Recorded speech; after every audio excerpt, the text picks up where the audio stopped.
इस दुनिया में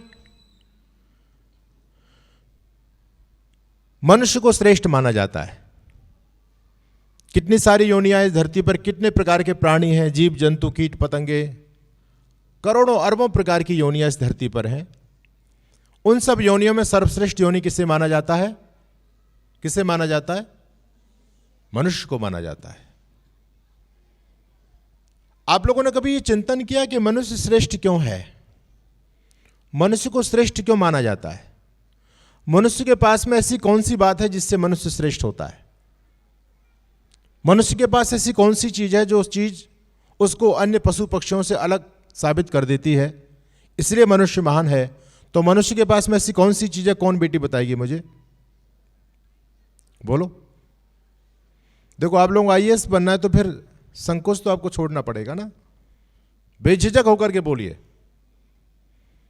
मनुष्य महान क्यों है? किस लिए मनुष्य को महान माना जाता है? बताओ, आप लोगों में बताओ, कौन बेटा बताएगा? कौन बताएंगे? बहुत इजी सा क्वेश्चन है, कोई बहुत कठिन नहीं है। आप लोग भी सब समझते हैं इस बात को, लेकिन आप कहने में शर्मा रहे हैं। बोले हमने कुछ गलत बता दिया तो लोग मेरी मजाक करेंगे बाद में, मेरे, है ना, क्लास फेलो मेरी मजाक करेंगे बाद में, इसलिए आप लोग बता नहीं रहे। अच्छा चलिए मैं बताता हूं।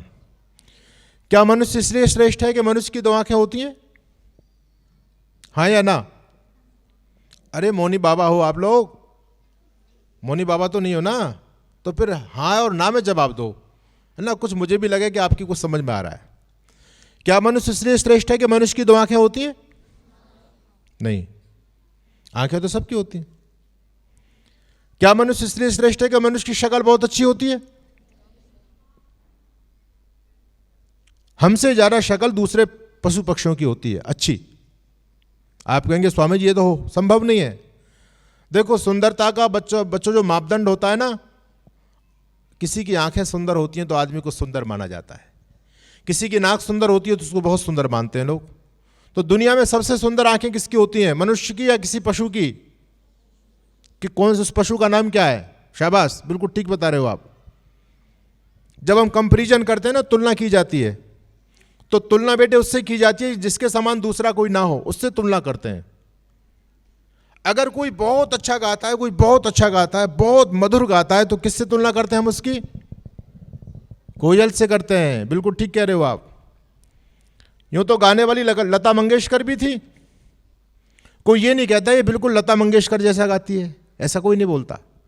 और तो लता मंगेशकर जब इतना अच्छा गाती थी तो उनको कोई क्या कहता था? ये कोयल जैसा गाती हैं, इनका कंठ कोयल जैसा है। इसका मतलब कोयल की वाणी का कोई दुनिया में सानी नहीं है। तो समझने वाली बात यह है कि बच्चों कि हम श्रेष्ठ क्यों हैं? क्या हमारी शक्ल अच्छी है? दुनिया में सबसे सुंदर आंखें किसकी होती हैं? मृग की होती हैं सबसे सुंदर आंखें। सबसे सुंदर नाक किसकी मानी जाती है? तोते की मानी जाती है। तो मनुष्य श्रेष्ठ क्यों? कभी आपने चिंतन किया मनुष्य श्रेष्ठ क्यों?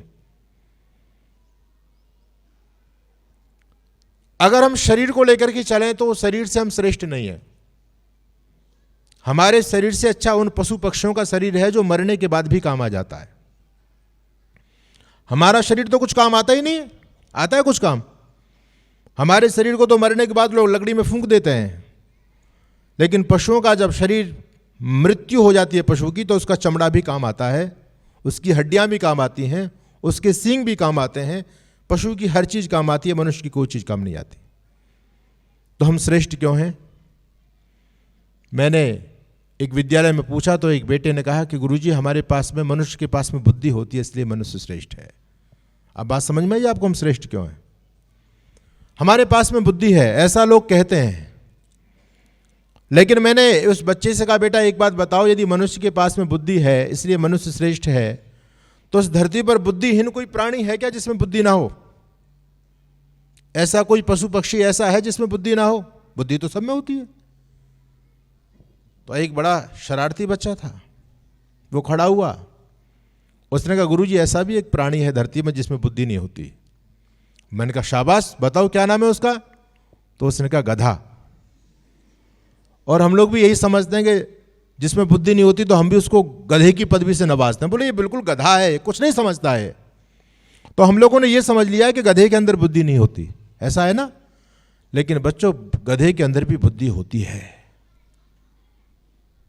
हमने एक बार प्रैक्टिकल किया, गर्मी का समय था, गधे को प्यास लग रही थी और गधा पानी की तलाश में इधर उधर दौड़ लगा रहा था। गधे को कहीं पानी नहीं मिला, कोई नदी नहीं मिली, कोई तालाब नहीं मिला। जंगल में पहुंचा तो एक बड़ा सा पेड़ था और पेड़ के नीचे दो बड़े बड़े घड़े रखे हुए थे, घड़े, बड़े बड़े घड़े थे।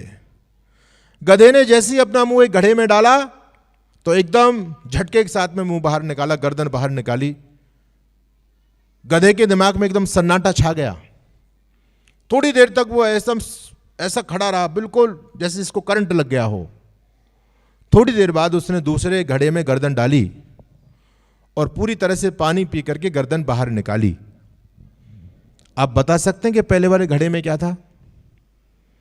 बिहार में, उत्तर प्रदेश में, बंगाल में जब हम जाते हैं तो वहां कच्ची शराब बनाते हैं लोग जंगल में। पहले वाले घड़े में शराब भरी हुई थी। गधे ने जैसी शराब के घड़े में मुंह डाला तो एकदम गधा, उसके दिमाग में सन्नाटा छा गया। उसने शराब की एक बूंद भी नहीं पी। गधे ने कहा, मैं बेशक गधा हूं 4 टांग वाला, पर मैं शराब दारू नहीं पीता। 2 टांग वाले रोज पी पी करके मरते हैं। मर रहे नहीं मर रहे? आपके गांव में भी खूब घूमते होंगे सड़कों पर, है ना, बोले शराब पी करके घूम रहा है। गधा कभी शराब नहीं पीता है। बकरी कभी आमलेट नहीं खाती है।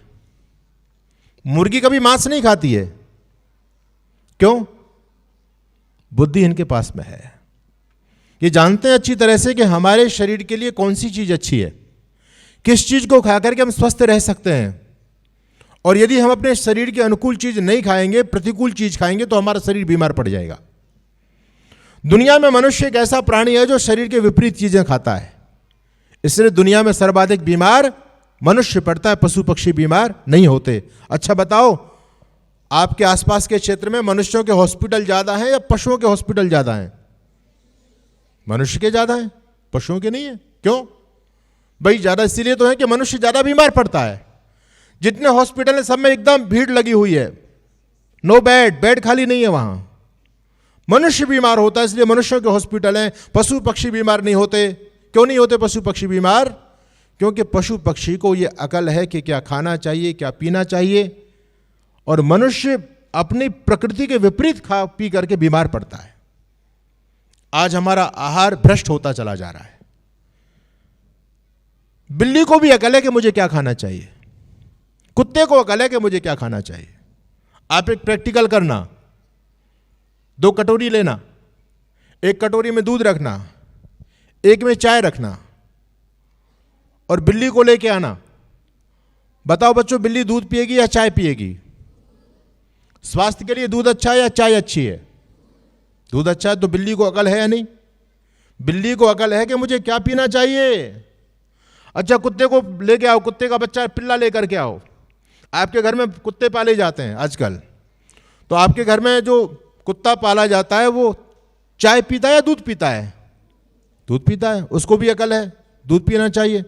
लेकिन हम लोग क्या पीते हैं, चाय या दूध? चाय पी रहे हैं। बुद्धि किसमें अच्छी?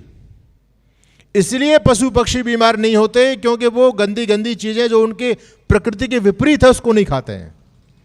हम लोग सब कुछ, हमने इस पेट को अपना कबाड़ा घर बना दिया है, डस्टबिन बना दिया है। ऐसी गंदी गंदी चीजें हम इसमें खा रहे हैं और उससे हमारा चरित्र बर्बाद हो रहा है। बच्चों याद रखना, जो हम खाते पीते हैं इससे हमारे मन का विकास होता है, मन का निर्माण होता है। जैसा आप खाएंगे वैसे आपका मन बनेगा। अगर आप शुद्ध चीजें खाएंगे तो आपका मन शुद्ध बनेगा, पवित्र चीजें खाएंगे तो आपका मन पवित्र बनेगा। कहते थे जैसा खाओ अन्न वैसा होता है मन। हमारे आहार पर हमारे विचार डिपेंड होते हैं, हमारे विचार निर्भर होते हैं।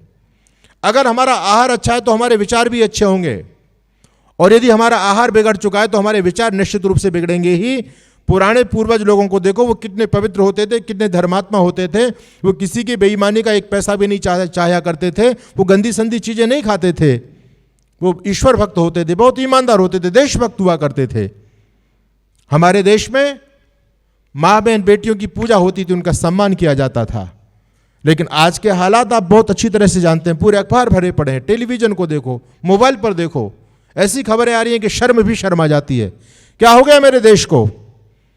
लोगों का आहार बिगड़ गया तो लोगों के विचार बिगड़ गए, और विचार बिगड़ने का दुष्परिणाम ये, कोई चोरी कर रहा है, कोई व्यभिचार कर रहा है, कोई लूटपाट करता है, कोई किसी को मार रहा है। ये सारा का सारा आहार भ्रष्ट होने का दुष्परिणाम है।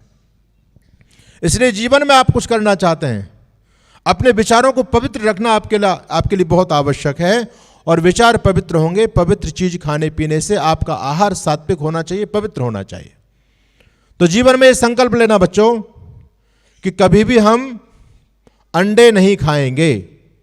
आजकल इतना ज़्यादा आहार हमारा भ्रष्ट हो गया। मैं स्कूलों में जाता हूं तो लगभग 80% बच्चे ये एक्सेप्ट करते हैं जी हम अंडे खाते हैं। कितनी गंदी चीज हम खा रहे हैं, कितनी गंदी चीज, और वो गंदगी तो है ही। दूसरी बात यह है कि उसके अंदर एक आत्मा है, उसके अंदर किसी का जीवन है, और जो व्यक्ति राक्षस बन गया, जो किसी के जीवन को लील रहा है, उस व्यक्ति का कल्याण कैसे हो जाएगा? आजकल सरकारें भी मिड डे मील के रूप में अंडे परोस रही हैं। बच्चों को बहकाया जाता है कि अंडे के अंदर विटामिन होते हैं, अंडे के अंदर ताकत होती है। लेकिन बच्चों याद रखना कि जो ताकत शाकाहार में होती है, जो ताकत गाय के घी और दूध में होती है, वो ताकत कभी 100 जन्म में मुर्गी की टट्टी अंडे में कभी भी नहीं हो सकती। शाकाहार करने वाले लोगों ने अपने झंडे बुलंद किए दुनिया में। आपके हरियाणा के बेटे और बेटियां जब ओलंपिक से मेडल लेकर के लौटी तो उनको पत्रकारों ने पूछा कि आपके अंदर इतनी एनर्जी है, इतनी ताकत है, आप खाते पीते क्या हो? तो किसी बेटी ने ये नहीं कहा कि मैं सुबह सुबह 2 मुर्गी के अंडे लेती हूं खाने में, है ना, डाइट में। किसी ने नहीं कहा। सुशील पहलवान जैसा पहलवान, वर्ल्ड चैंपियन, वो कहता है मैं गाय का 5 किलो दूध पीता हूं डेली, गाय का घी खाता हूं, गाय का दही, गाय की लस्सी खाता पीता हूं मैं।